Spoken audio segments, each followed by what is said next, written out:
नमस्कार दोस्तों, आप देख रहे हैं आपका अपना YouTube channel the loan legal advice. दोस्तों, आज हम बात करेंगे क्या अगर हम रिकवरी एजेंट का फोन नहीं उठाते हैं तो क्या हमें बार बार कॉल करेंगे। दोस्तों, लोन के रिगार्डिंग में इस तरह की बात होती है कि अगर आप बैंक का पैसा मार लेते हैं या एनबीएफसी कंपनी का पैसा भरने में असक्षम है, अगर आप लोन की पेमेंट नहीं कर पा रहे हैं तो रिकवरी एजेंट आपको फोन या कॉल करते ही हैं। किसी भी हालत में वे आपको परेशान करने की कोशिश करते हैं, लेकिन इसमें आपको अपने अधिकार जानने हैं। उस अधिकार के अनुसार आपको लोन रिकवरी एजेंट से बात करनी है। दोस्तों, जब भी अगर आपके पास लोन की पेमेंट नहीं है, ईएमआई पे नहीं कर सकते हैं, तो आपको डरने की कोई जरूरत नहीं है, क्योंकि लोन लेना कोई अपराध नहीं है, ईएमआई पे भी करना कोई अपराध नहीं है। बाई चांस आप किसी कारण से ईएमआई पे नहीं कर पा रहे हैं, अगर ये रिकवरी एजेंट आपके घर पे आते हैं, गली मोहल्ले में पड़ोसियों से, यानी कि हर तरह से आपके हरासमेंट करने के लिए ये बिल्कुल रेडी हैं। आपको क्या करना है, बाई चांस आपने इनका फोन नहीं उठाया, अगर आप इनका फोन नहीं उठाते हैं, दूसरी सिम नंबर ले लेते हैं और उस फोन में डालते हैं, तो क्या ये आपको जब भी परेशान करते हैं? दोस्तों, ये आपको परेशान करेंगे चाहे आप कितनी भी सिम चेंज कर लें, क्योंकि जो अगर आप जिस टाइम आप लोन लेते हैं, अगर आपने कोई फाइनेंशियल कंपनी से लोन लिया है, जैसे एनबीएफसी कंपनी है, चाहे वो कोई भी हो, किसी भी तरह की फाइनेंशियल कंपनी है जो लोन प्रोवाइड करती है, उस केस में अगर आपने उस कंपनी से लोन लिया है, जब आप लोन लेते हैं, लोन लेने से पहले आपको उस ऐप में कुछ टर्म्स एंड कंडीशन अप्लाई करनी होती है, जैसे कि उसमें आपका लोकेशन हो गया, कॉन्टेक्ट लिस्ट हो गई, वीडियो एंड उसमें फोटो, बहुत सारी चीज होती है जो आप उसको अलाउ करते हैं। जब आप उसको अलाउ कर देते हैं तो सारा एक्सेस अपने फोन की गैलरी से लेके पूरी तरह से आपने अपना एक्सेस उस ऐप को दे दिया, उस फाइनेंशियल कंपनी को दे दिया, एनबीएफसी कंपनी को दे दिया। वो आपके उस रिकॉर्ड को हमेशा पर डे वाइज काउंट करती रहती है। आप जो भी एक्टिविटी कर रहे हैं, चाहे आप व्हाट्सएप चला रहे हैं, चाहे आपने कोई सा भी फोन नंबर उसमें सेव किया हो, तो वो सारी की सारी जो लिस्ट होती है जीमेल द्वारा, वो उन रिकवरी एजेंट के पास पहुंच जाती है। जिस तरह से वो रिकवरी एजेंट आपको हरास करते हैं, या आपने किसी कारण से आपने कोई भी ईएमआई पे नहीं की, लगातार आप 3 महीने तक ईएमआई पे नहीं करते हैं, तब रिकवरी एजेंट की इसमें एंट्री होती है। एंट्री होने के बाद, क्योंकि यह उनका जो लोन हो गया वो नॉन परफॉर्मिंग एसेट में चला गया, अब उनको ये लोन कोई फायदा नहीं दे रहा है। जब उनको ये लोन फायदा नहीं दे रहा है तो वह किसी भी तरह से हर तरह के हथकंडे अपना के वह लोन को रिकवर करवाना चाहते हैं। वह चाहते हैं, वो उनको कोई मतलब नहीं कि भाई कस्टमर जेन्युइन है, लोकल है, या उसकी क्या कंडीशन चल रही है, उन्हें कोई मतलब नहीं, क्योंकि उन्हें ये सिखाया जाता नहीं। उन्हें खाली यही सिखाया जाता है, आपको खाली पैसे रिकवर कराने हैं, चाहे साम दाम दंड भेद किसी भी तरह से आपको एनबीएफसी कंपनी या बैंक या क्रेडिट कार्ड का पैसा रिकवर कराना है। दोस्तों, इसलिए मैं बार बार आपसे वीडियो में कहता हूं कि जब भी आप लोन ले रहे हैं तो लोन लेने से पहले कुछ इसमें कंडीशंस होती हैं, उन कंडीशन को पढ़ें, और कोई भी किसी भी एनबीएफसी कंपनी का ऐप हो, आप उसको बिना फालतू में परमिशन अलाउ ना करें। हम मुझे पता है कि जब आपको लोन की जरूरत होती है तो आप सोचते हैं कि चलो लोन मिल रहा है, हम सारे एक्सेस अलाउ करते नहीं। सारे एक्सेस अलाउ करोगे तो बाद में ये आपकी हरासमेंट करेंगे, चाहे आप कितने भी सिम बदल लें, चाहे कितना भी मोबाइल बदल रहे हैं। अगर आपने जीमेल आईडी आप वही दोबारा डाल रहे हैं तो रिकवरी एजेंट आपको बार बार परेशान करेंगे। इस बात को ध्यान में रखें, क्योंकि आपने अगर लोन लिया है तो आपके उसमें जो कॉन्टेक्ट लिस्ट होती है, चाहे आपके 200 हो, चाहे 1000 हो, चाहे 500, जितने भी कॉन्टेक्ट आपके होते हैं उस जीमेल आईडी पे सेव, या फिर ईएमआई नंबर के द्वारा आप फोन में भी सेव करते हैं, क्योंकि ये हमारा फोन भी ट्रेस कर लेते हैं। ईएमआई नंबर जो हमारा होता है, उस ईएमआई के नंबर के द्वारा इनके पास हमारी सारी एक्सेस चली जाती है। फिर हम बाद में कहते हैं कि बताओ, मैंने तो कोई कॉन्टेक्ट नंबर इन्हें दिया नहीं, फिर भी ये मुझे परेशान कर रहे हैं, गाली गलौज कर रहे हैं, अब मैं क्या करूं? सबसे पहले आपको क्या करना है, अगर आपके पास इनके पैसे हैं तो इनके पैसे दे दें। अगर आपके पास पैसे नहीं हैं, अगर आपके पास पैसे बिल्कुल भी नहीं है, तो ये आपका कुछ नहीं बिगाड़ सकते। मैं आपको एक बात फिर से कह रहा हूँ, कुछ नहीं बिगाड़ सकते। चाहे आपका एक लोन डिफॉल्ट हुआ, चाहे 2 हो, चाहे 3 हो, 4 हो, जितने भी लोन डिफॉल्ट हुए, अगर आपके पास पैसे नहीं है तो आपको इनसे डरने घबराने की बात नहीं है। लेकिन आपको जानबूझ के कभी भी लोन को या ईएमआई को आप सोच रहे हैं कि मैं जानबूझ के पे नहीं करूं, आपको ऐसा नहीं करना है। तो अगर आप ऐसा करेंगे तो आप फिर बिल्कुल डिफॉल्टर कहलाएंगे कि आपने जानबूझ के आपने पेमेंट नहीं की।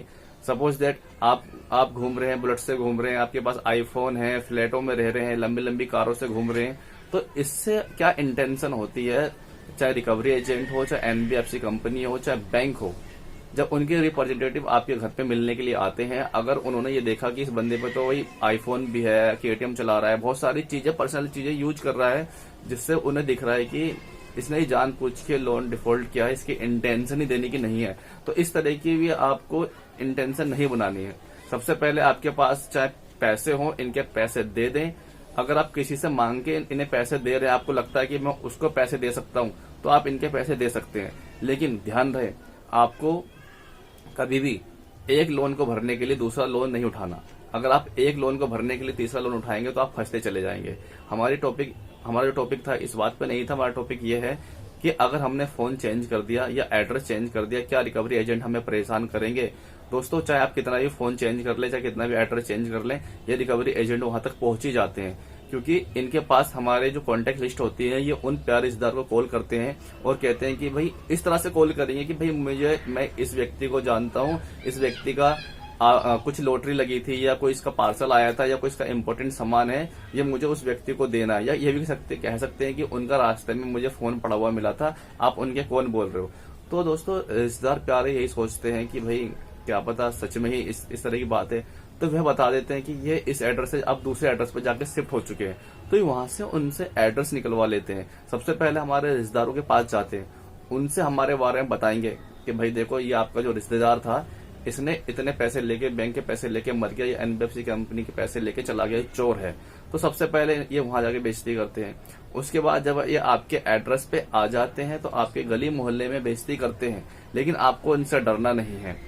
चाहे आप कितने भी फोन बदल दो, चाहे कितना भी एड्रेस चेंज कर लो, एड्रेस चेंज करना, फोन बदलना कोई समाधान नहीं है, इनका डटकर सामना करना है। अगर आप जेन्युइन तरह से आपके पास परेशानी चल रही है, आप पैसा पे नहीं कर सकते, ये उस कंडीशन में है, आपको डरना नहीं है इनसे बिल्कुल भी।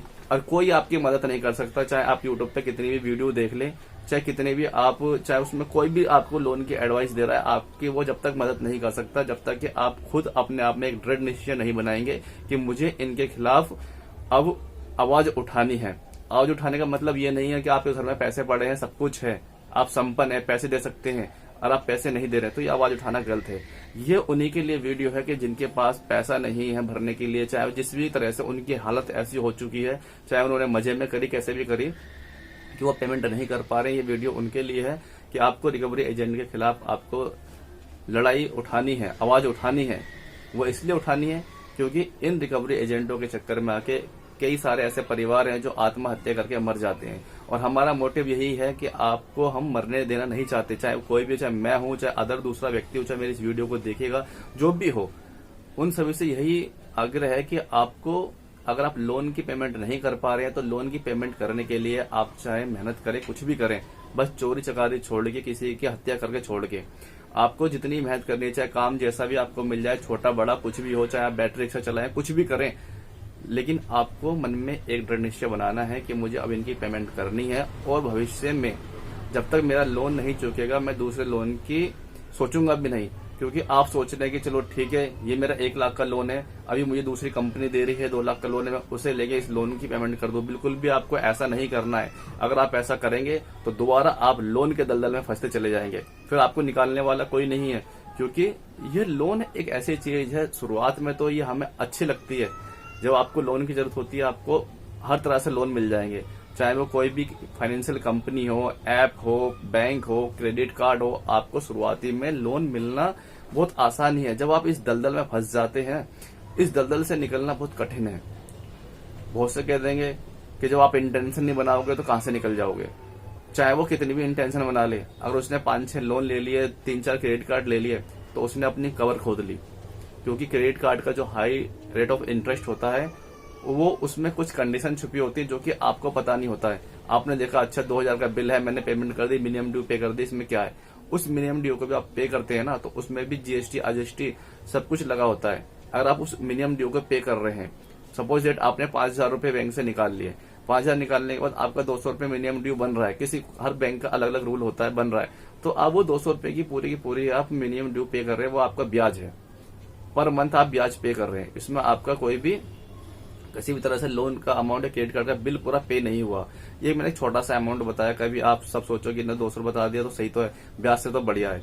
ये आपको अभी ब्याज से बढ़िया लग रहा है, लेकिन आपको ये बाद में दिक्कत परेशानी देगा। जब आप इसकी पेमेंट नहीं कर पाएंगे ना, ये 5,000 रुपए आपके 10,000 बन जाएंगे हर महीने। फिर पर डे के हिसाब से इस पे ब्याज पेनल्टी लगती है। तो इस तरह की आपको कभी भी कंडीशन नहीं करनी है कि आपको कभी भी एड्रेस चेंज नहीं करने हैं, ना मोबाइल नंबर चेंज करने हैं। आपको उन रिकवरी एजेंट से बात करनी है, आपको मेहनत करनी है। चाहे आप सेटलमेंट करें, अगर आपके पास सेटलमेंट का अमाउंट आ गया है तो आप सेटलमेंट कर सकते हैं। कभी भी आपको अपनी तरफ से सेटलमेंट का ऑफर नहीं देना है, कुछ भी नहीं देना आपको। बैंक वाले या एनबीएफसी कंपनी वाले खुद आपको सेटलमेंट का ऑफर देंगे। किसी भी तरह से आपको इनके झांसे में नहीं फंसना है, क्योंकि आप अब पहले ही दलदल में फंस चुके हैं। अगर आपने इनके कहने से गलत सेटलमेंट कर लिया तो आप बाद में पछताएंगे, बाद में कहेंगे कि भाई यूट्यूब वाले सब झूठ बोलते हैं। ऐसा नहीं है। और मैं अब भी कह रहा हूं, कोई आपकी मदद नहीं करेगा जब तक कि आप खुद निश्चय नहीं बना पाएंगे। आप चाहे कितनी भी वीडियो देख लें, आपको वीडियो देखने के बाद आपको यही लगेगा यार वो तो ऐसे बता रहा था, वो तो ऐसे बता रहा था। ऐसा कुछ नहीं है, सब आपको मिल जाएंगे। पेड सर्विस इस नंबर पे कॉल करें, इस व्हाट्सएप पे ये पेड नंबर है, ऐसा कुछ नहीं है। अगर आपको मेहनत से आपको इनसे लड़ना है, ईमानदारी से, सच्चाई से, अब जो आपने गलती कर दी उस गलती से आपको बाहर निकलना है। मैं पहले कह रहा हूं कि आपको अब लोन नहीं लेना है जब तक आपके लोन क्लियर ना हो जाए। और फोन आप बदल रहे हैं या कुछ भी कर रहे हैं तो आप ऐसा ना करें। मैं मानता हूं कुछ समय के लिए, महीने 2 साल या 6 महीने आप इनसे बच जाएंगे, या आपको परेशान नहीं करेंगे, लेकिन ये बाद में हमारी डिटेल चुरा ही लेते हैं किसी भी तरह से। आपके घर तक ये पहुंच ही जाते हैं, चाहे आप कहीं भी तो बग जाए। बहुत से कहते हैं मैं तो गांव में रहता हूं, गांव में आएगा तो मैं इसे पीटूंगा, डराऊंगा, धमकाऊंगा। ये आपका निर्णय है, आपको क्या करना है। लेकिन हाँ, रिकवरी एजेंट अगर आपके घर पे आ भी जाता है तो आपको क्या करना है। वैसे तो आता ही है, अगर आ भी जाता है तो आपको क्या करना है। अगर रिकवरी एजेंट आपके घर पे आता है, आपसे सही तरीके से बात करता है, सही तरीका मतलब आपको कोई गाली गलोच, आपके रिश्तेदार परेशान को नहीं कर रहा है किसी भी हालत में, किसी भी रिश्तेदार को डरा धमका रहा है, गाली गलोच नहीं कर रहा है, तो ये रिकवरी एजेंट सही तरीके से बात कर रहा है। अगर वो आएगा और आने के बाद आपको उससे सबसे पहले 3 चीज के बारे में आपसे उसे जिक्र करना है कि भाई पहले अपना आईडी कार्ड दिखा दो। अगर वो आपको आईडी कार्ड दिखा देता है, फिर आप उससे कहो कि आप मेरा होम विजिटिंग लेटर दिखा दो। होम विजिटिंग लेटर दिखाने के बाद आप उसे तीसरी बार कहोगे कि आप मुझे बैंक की तरफ से आपको बैंक ने अथोराइज किया है, तो एक अथोराइजेशन लेटर होता है वो दिखा दो। इन 3 चीजों में से रिकवरी एजेंट आपको सब चीज दिखा देता है और आपसे सही वे में बात करता है, तो आप उससे बात करें और रिकॉर्डिंग भी चालू रखें। क्योंकि कभी कभार क्या होता है कि सब कुछ दिखाने के बाद भी रिकवरी एजेंट हाइपर हो जाता है, गर्मा गर्मी हो जाती है, गुस्सागासी करने की कोशिश करता है, आपको उकसाता है। अगर आप उसको गाली दे रहे हैं उकसाने पे, वो आपको गाली नहीं दे रहा, तो रिकवरी एजेंट आपकी पर्सनली आपकी कंप्लेंट करेगा जाके पुलिस स्टेशन में। कहेगा कि इस व्यक्ति घर पे मैं पैसे लेने के लिए गया था और मैंने इसको कुछ भी नहीं कहा, कुछ भी नहीं कहा, ना मैंने इसे मारा, ना पीटा, ना गाली गलोच दी, लेकिन ये सामने वाला जो कस्टमर है ये मुझे गाली गलोच कर रहा है, तो वह आपकी पर्सनल एफआईआर करेगा, जिससे आपको पुलिस पकड़ के ले जा सकती है। क्योंकि उसने वहां पे आप जाके कहेंगे कि लोन की तरफ से आया था, मुझसे गाली गलोच कर रहा था, तो उसमें पुलिस वाले आपकी कोई भी लोन की बात नहीं सुनेंगे, क्योंकि उसने आपकी लोन की एफआईआर नहीं की है। उसने जो आपकी एफआईआर की है वह यह एफआईआर की है कि यह मुझको गाली गलोच कर रहा था और इससे मुझे दिक्कत परेशानी हो रही है, इस तरह कंप्लेंट करते हैं। तो मैं आपसे बार बार यही कहता हूँ, बार बार यही कहूंगा भी कि जब भी रिकवरी एजेंट आपके पास आए, आपको उसको मारना पीटना गाली गलोच नहीं करनी है। आप इससे खुद परेशानी में फंसेंगे, आपको मुसीबत का सामना करना पड़ सकता है। क्योंकि अगर आपने सबसे पहले उसे मारना पीटना स्टार्ट कर दिया तो आपको फिर जेल जाने से कुछ समय तक कोई नहीं बचा सकता। चाहे आपको 2 दिन के 3 दिन की न्यायिक हिरासत में आप जाएं, कोई नहीं बचा सकता। आप वहां ये नहीं कर सकते वही, क्योंकि उसने लोन की किसी तरह से कंप्लेंट नहीं की है।